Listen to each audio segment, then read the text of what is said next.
Welcome guys. In this video I'm going to show you the best settings for Lego Batman, the Legacy of the Dark Knight. So basically what you'll need to do is just go to video and select full screen, turn off VSync, frame limit is needed to be set unlimited. Then resolution, you'll need to select 1920 by 1080. Right here what you can do is turn off anti-aliasing. For the upscaling it's off, frame generation off, then select quality preset custom, anti-aliasing quality select low.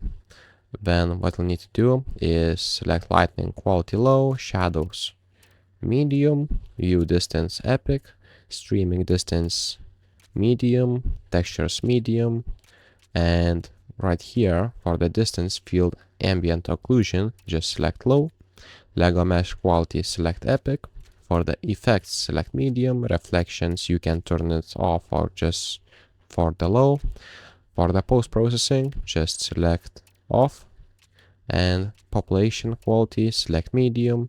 And that's pretty much it guys. So if this video was helpful, please make sure to subscribe to Guide to Everything, comment down below for the algorithm, and see you in the next one.